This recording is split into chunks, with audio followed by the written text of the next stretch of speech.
Okay, today I want to show you a pretty cool Afro-Cuban rhythm called the Songo. Now the Songo rhythm is, it's pretty cool because it came from a drummer named Changuito, who sort of took the rhythms he was hearing around him from the congas and timbales, and instead of just playing them straight on the drum kit, basically interpreted into his own unique style, and sort of blended Afro-Cuban music with jazz and funk, and came up with this brand new sort of concept called the Songo groove. Let me just play the basic Songo groove for you now, and then we'll break it down.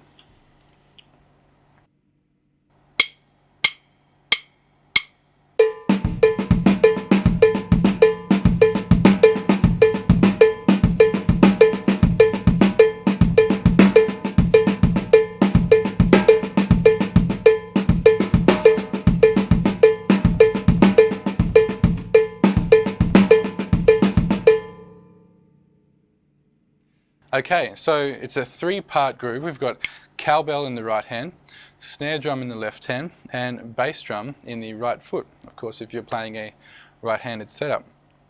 And if you may have noticed, it was a completely linear pattern, which means there's only one note playing at a time.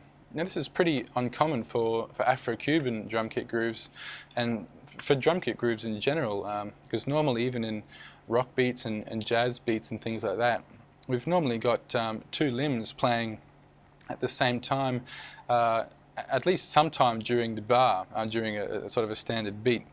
But in the Songo, it's pretty unique in that in the basic form, there's only one note happening at a time, which makes it easy to learn, and it's probably why it was the first drum kit rhythm the first Afro-Cuban drum kit rhythm I ever learned. So let's break it down. The cowbell part, as you may have heard, is on the 1 and the 3 of every bar, this being a 2-bar pattern.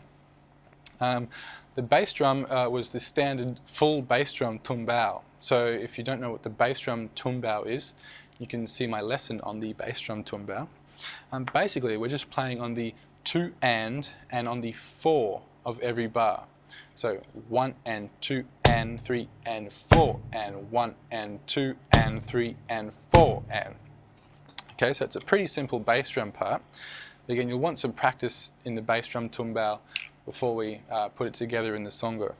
Now the snare drum part works really nicely with the cowbell, and so let me play just the snare drum part with a 4-beat count, so 4 beats to the bar rather than the 2 beats that we hear on the cowbell. 1 and 2 and 3 and 4 and.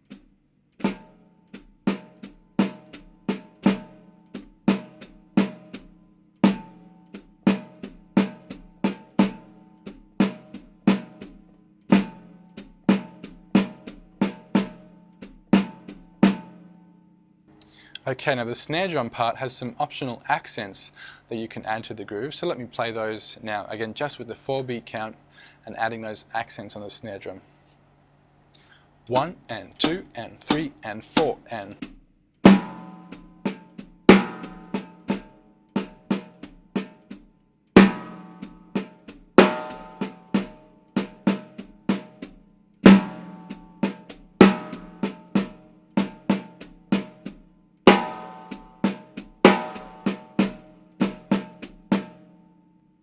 Okay, let's add the cowbell in with the snare drum groove. Again, I'll keep the accents in this time. We'll leave out bass drum for now. So just the 4-beat count, accented snare drum and the cowbell on the 1 and the 3 of every bar. 1 and 2 and 3 and 4 and.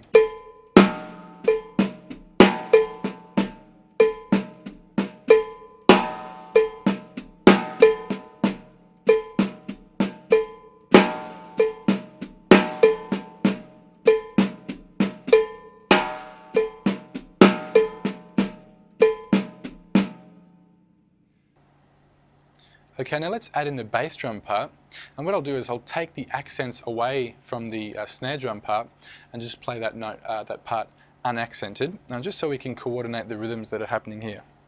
So again, cowbell on the 1 and 3, the snare drum part and the bass drum tumbao. 1 and 2 and 3 and 4 and.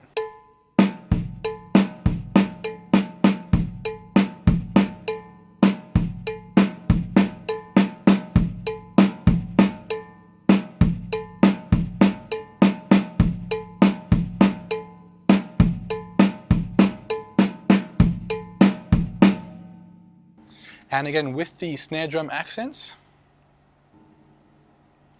1 and 2 and 3 and 4 and.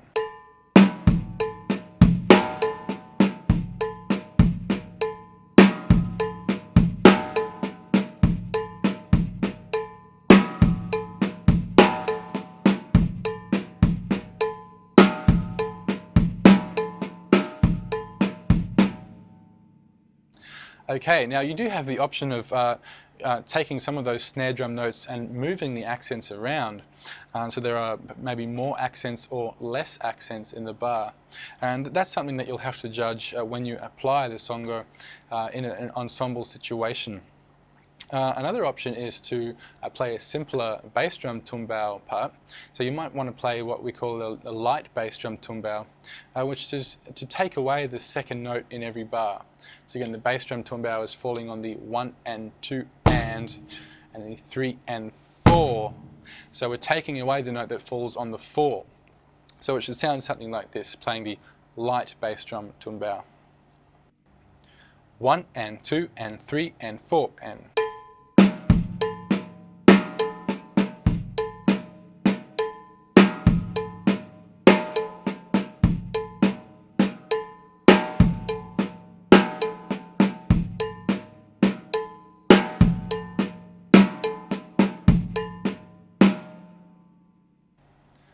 Okay, so I hope you enjoyed learning the Songo drum kit rhythm. If you did, you may want to check out my other Afro-Cuban drumming lessons. What I'll do is take this lesson out with a few more variations, including pedal hi-hat, clave, and also tom-tom variations. Practice hard and I'll see you in the next lesson.